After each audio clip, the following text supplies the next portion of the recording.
بسم اللہ الرحمن الرحیم وَيَوْمَ يُنْفَخُ فِي الصُّورِ فَفَزِعَ مَنْ فِي السَّمَاوَاتِ وَمَنْ فِي الْأَرْضِ إِلَّا مَنْ شَاءَ اللہ۔ پارہ نمبر 20 سورہ نمل، رکوع نمبر 7 آیت نمبر 87۔ آیات مذکورہ میں نفخہ صور کا تذکرہ ہے۔ فرمایا وَيَوْمَ يُنْفَخُ فِي الصُّورِ فَفَزِعَ مَنْ فِي السَّمَاوَاتِ۔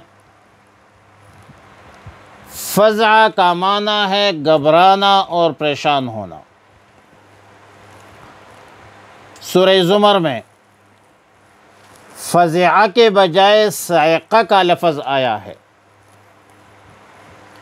وَيَوْمَ يُنْفَخُ فِي الصُّورِ فَصَعِقَ مَنْ فِي السَّمَاوَاتِ وَالْأَرْضِ۔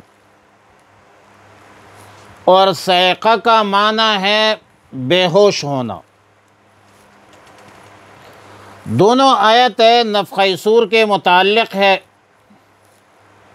اور دونوں آیتوں کا معنی اور مفہوم یہ ہوگا کہ صور پونگتے وقت یہ سب لوگ گھبرائیں گے، سب لوگ پریشان ہوں گے، سب لوگ بے ہوش ہو جائیں گے اور بالآخر مر جائیں گے۔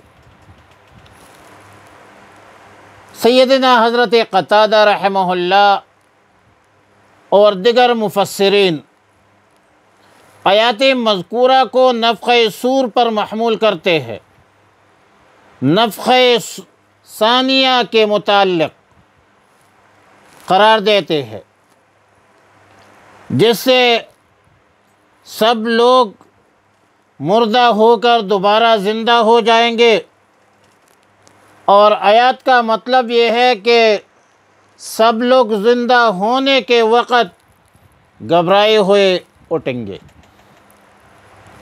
بعض اہل علم کا قول ہے کہ صور 3 مرتبہ ہوگی، یعنی 3 مرتبہ صور پھونکا جائے گا۔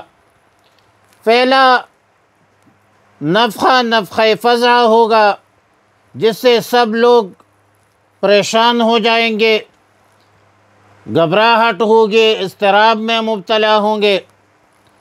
دوسرا نفخہ صاعقہ ہے، جس سے سب لوگ مر جائیں گے، اور تیسرا نفخہ حشر و نشر ہے، جس سے سب لوگ زندہ ہو جائیں گے، جتنے بھی لوگ مر گئے ہو، اور ظاہر ہے کہ سب مر جائیں گے۔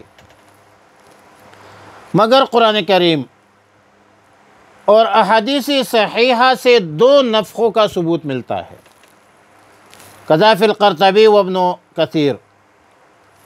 سیدنا عبداللہ ابن مبارک رحمہ اللہ نے حضرت حسن بصری رحمۃ اللہ علیہ سے مرسلاً روایت نقل کی ہے کہ رسول اللہ صلی اللہ علیہ وسلم نے فرمایا کہ دونوں نفخوں کے درمیان 40 سال کا عرصہ ہوگا۔ قذا فی تفسیر القرطبی۔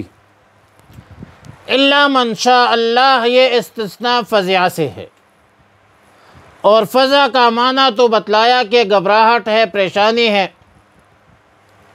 آیات کا مطلب یہ ہوگا کہ کچھ لوگ ایسی بھی ہوں گے جس پر کوئی گھبراہٹ نہیں ہوں گی۔ حشر نشر کے وقت قیامت میں اس پر کسی قسم کی گھبراہٹ نہیں ہوگی۔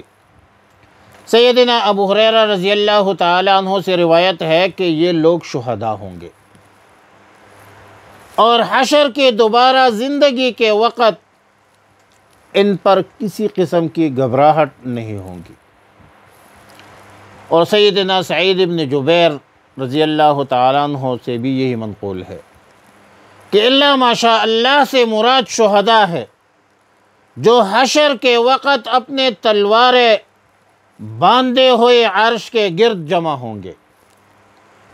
اور حضرت قشیری رحمہ اللہ الباری فرماتے ہیں کہ الا ما شاء اللہ استثناء میں انبیاء علیہم السلام بدرجہ اتم بدرجہ اولا شامل ہے، کیونکہ مقام نبوت مقام شہادت سے عرفہ ہے، بلند ہے۔ انبیاء علیہم السلام کا مقام عالم انسانیت میں سب سے اعلیٰ ہے، شہداء سے، صدیقین سے، صالحین سے، صحابہ سے، اولیاء سے سب سے اعلیٰ اور عرفہ مقام جو ہے وہ عالم انسانیت میں انبیاء علیہم السلام کی ہے، اور خاص کر رسول اللہ مبارک صلی اللہ علیہ وسلم تو رحمت للعالمین ہے۔ سورہ زمر کی جو آیت ہے اور استثناء کے حوالے سے حدیث مرفوع کے مطابق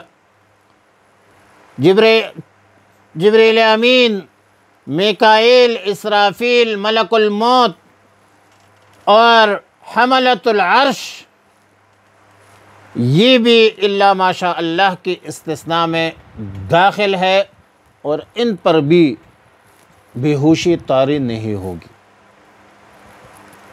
یہ جو فرشتے ہیں عظمت والے اولو العزم، ان پر کسی قسم کی پریشانی اور گھبراہٹ اس کو لاحق نہیں ہوگی، اور یہ پوری طاقت کے ساتھ اللہ کے فضل و کرم سے کھڑے رہیں گے، اس پر یہ اثر نہیں ہوگا۔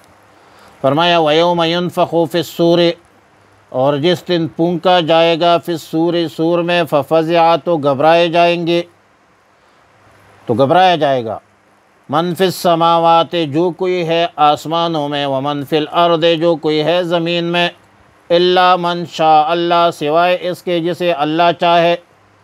اور استثناء سے مراد انبیاء علیہم السلام ہے، شہداء ہے، فرشتے ہے، وَكُلٌّ أَتَوْهُ دَاخِرِينَ، اور اس سے آگے آئیں گے عاجز ہو کر، سب جو ہے وہ عاجز ہو کر اللہ کے سامنے پیش ہوں گے۔